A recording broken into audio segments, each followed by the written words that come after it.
And away we go. And it's episode 23, part 2. Digging deep on Rob Reiner and politics and the death of Rob Reiner. And let's start with the bit that I didn't realize. Well, let's just start with what happened. Okay, yeah. Sure. So, Rob Reiner was found dead in his home with his wife, right? And it was a stabbing incident was the cause of death. So immediately the son was implicated because they had falling out in the past, and the son had addiction issues in the past, and it just all kind of added up and makes sense. It's a very extremely tragic scenario and situation, and there had been a fight prior the evening before. I believe it was at whose house was it? Look that up. At somebody's house there was a party that the son and Rob Reiner and his son, the son showed up and started causing an incident or a scene, and then they got into a fight. And the next day, the incident occurred at the home in the evening. So it just looks like that's most likely the scenario that happened here. And they had worked on a documentary. I believe it was in 2015 that addressed the issues of addiction and the problems with addiction. And, Rob Reiner's... it was hosted by Conan O'Brien. Yeah, I was going to say Conan, but I wasn't 100% sure because you know how I am with names. Yeah. So, so he was at a party at Conan's. A lot of people were there, and things turned sour between him and his son, and then stormed off. So, it's not looking good. And then the son was arrested, and I don't know if he's admitted to the crime or what the scenario is, but he is arrested and he is charged. So, and it doesn't look good for him in the situation. As far as, this is kind of problematic because it really paints a very negative light on addiction. And certainly when, a person, an addict can do things that are unpredictable, and in extreme cases, create, violence can occur. And the same with people that are mentally unstable. But this isn't, a lot of times people then start to get this idea that, oh my God, he's an addict, he's a criminal, or he's going to be violent, or, the same with a mentally ill individual. Schizophrenia, obviously, there's some danger there, a person's unhinged. Because what ends up happening is there's a disconnect to the executive brain. So they're operating on impulse, right? So, when a person's actively engaged in addiction, especially if they're under the influence of the drug at the time, or not even under the influence of the drug, when their brain's hijacked, and they're just driving off of primal, instinctual, and trying to alleviate that suffering. Like, just imagine if you broke your leg and you're in excruciating pain and you want to alleviate that pain, you'll probably do anything to get, some kind of medicine to do that. Now, it's a physical and a mental situation where an individual will go to extremes to alleviate that suffering. Also, like I said, the disconnect to the prefrontal cortex and to the executive brain functioning it doesn't allow them to make proper decision making. They're not thinking about the past or the future or the consequences anymore. It's just a matter of impulse in what they're doing. And this also can be true with anger impulses and violence and things like that. It can occur. It's not like super.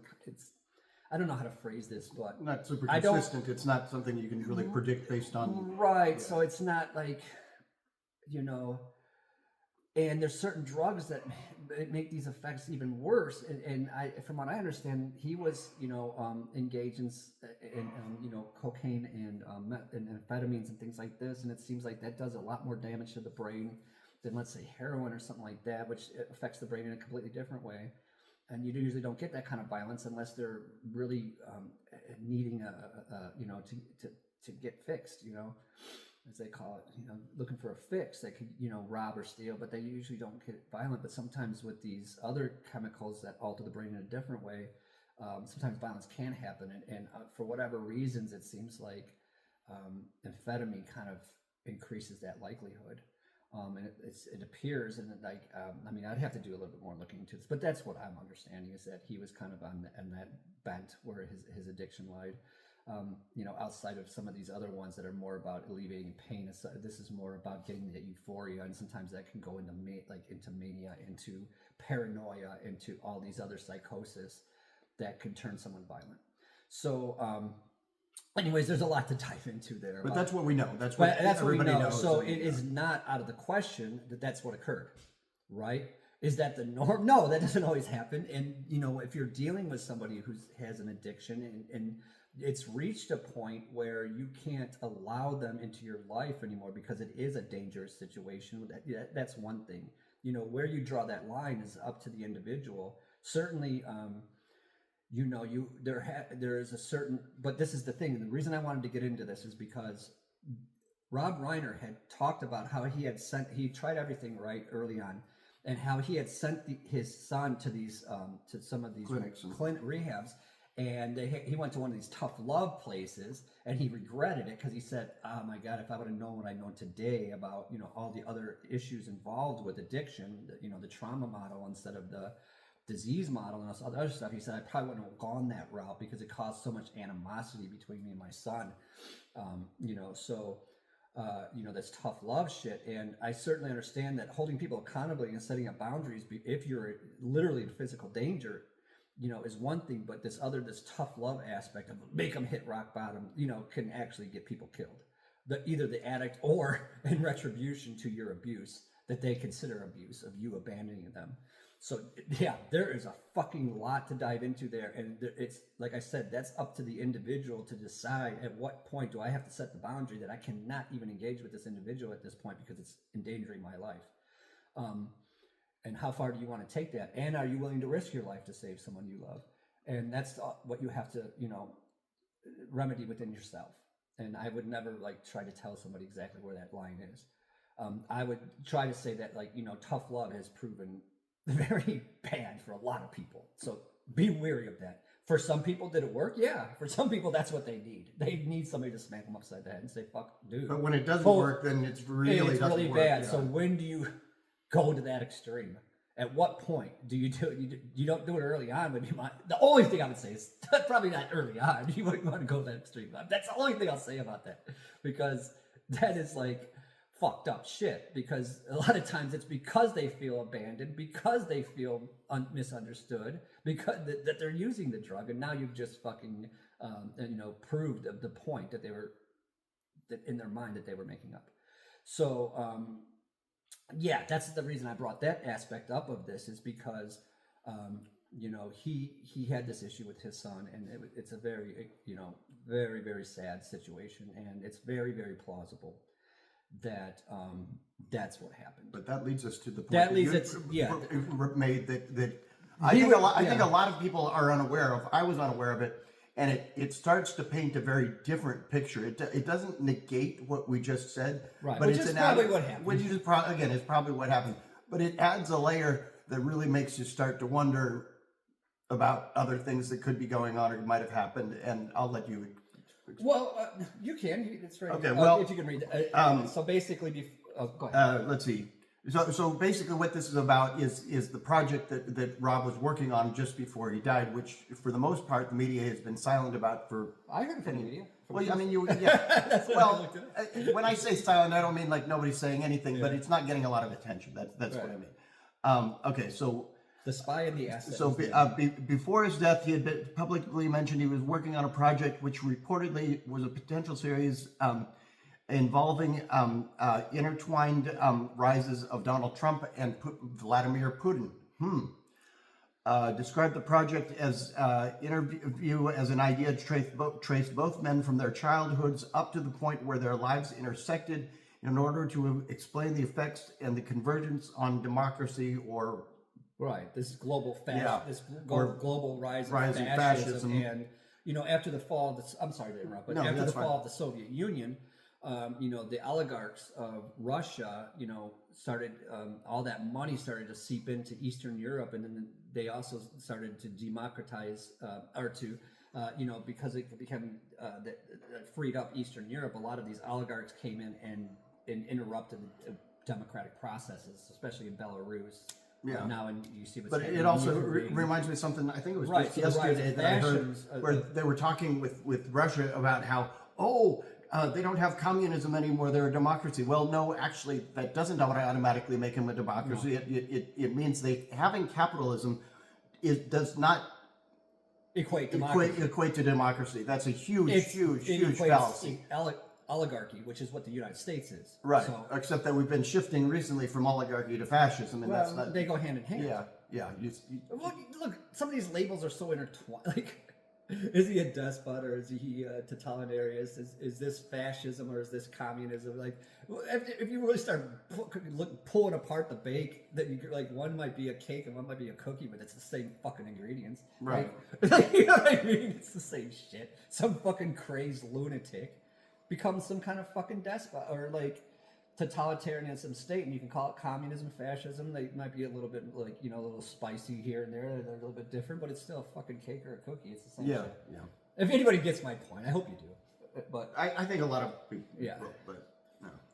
But anyway, so it's the rise of this, this going on, and Trump being completely bankrupt at a certain point in the 1990s because he bankrupted his banks, he ran out of daddy's money, he wasn't getting anything anymore, and all of a sudden he's fucking got money, right? So he's failed at everything. He lost all his money, but he somehow has money because he's funneling all this money from fucking Russia. He's basically a money laundering system is all he is. But go ahead. And we know that. And then, so he was making this documentary about the rise of this. Well, and some of Trump's recent remarks even point to this documentary, I mean, indirectly, where Trump was saying, "Oh, this guy had Trump derangement syndrome, and Russia, hoax." Well, it wasn't a hoax, and it's not deranged. And I'm just gonna say something about Trump derangement syndrome, TDS. Once again, this projection of accusing somebody of what they have Trump derangement syndrome. Anybody who would believe a 34-time convicted felon, adjudicated rapist with 28 other sexual assault allegations and paying off, and just general fraud over and a lifetime, 4,000 fraud failure to pay his business, over 4,000 litigations with tens of millions paid in fines, can't even own a nonprofit or a charity anymore. You believe this guy? You're deranged. So for me to be angry about the fact that you voted this crazy man in and he's talking crazy shit, that I'm the deranged one because I'm pointing this out, that'd be like somebody completely beating on someone and that person yelling back and saying, "Oh, that person's deranged." Or like, women in the 1800s who were being abused and treated poorly, and then they put them in mental institutions because they were the crazy ones. Burning witches, because the witches are crazy. They're just being completely tortured by these fucking Catholic lunatics. But you get the point what I'm trying to make. Right. Like Trump derangement syndrome is a reaction, is self-defense. Like, self-defense is not derangement. Well, the other funny thing is you're deranged because you're the one defending we shouldn't be talking about the President of the United States. I don't care who it is. We talk about the President of the United States. He should be in jail or dead. Case, yeah. But he should be in jail or dead. If he was any other human, he'd be in jail or dead. Yep. That just means the universe is absurd. There's no justice. The man's still alive, and he's fucking the president is a criminal. Oh, anyways, this doesn't really have anything to do with Rob Reiner. But anyways, back to Rob Reiner. If we can stick it but this is the thing. He's making this. But if we could stick it in within 30 seconds, then I think it's worth doing. The files. Once again, they released more, and the reason why it's relevant is you could, like 90% of it was redacted, which tells you something right there. But that's not my point. One of the few things that came out though is one of the reports that was filed back in the 90s. This now woman has been accused of making it up for decades, and her testimony was one of the things that showed up in the recently released files. And so it's like, boom, she was not lying. Bam, we said they should have listened to these women from day one. No, they should have. But the fact that they came up with anything that they can point out as a solid thing, it is Right, and yeah, then some I people don't are know what I'm- screaming, Trump's not in the files. Well, yeah, of course he's not. They Yeah, because they redacted redacted 90% like every other page because he's except in for the there every pictures other of, page. except for the pictures of Clinton. Yeah, except for well, and the pictures of him with the girls and the pictures of him with and don't tell me So he's not in there. stupid. That's the dumbest So thing. fucking dumb. Yeah. These people are so dumb. I'm so fucking. And even before done the with these redaction, people. he was in thousands of pages of. I mean, his name is in there. I mean, it's just not. Anyways, Yeah. I just thought it was worth Okay. mentioning and showing that, outside of the obvious that his son did this, which is probably the case. It's plausible. But like I said, this seems a little But the fact that he was dicey because, working on this how many particular people has project. Putin offed that Yeah. he didn't like?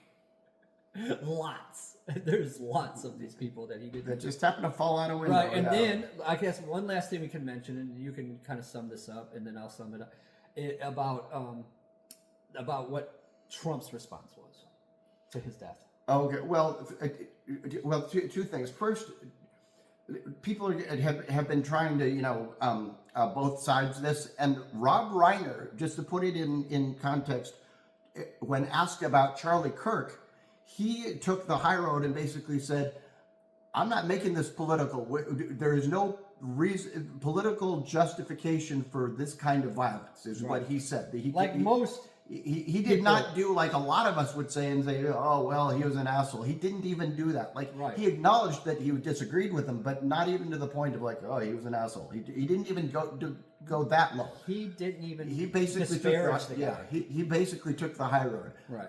But he didn't avoid the subject either. Like I said, he answered the question. Right.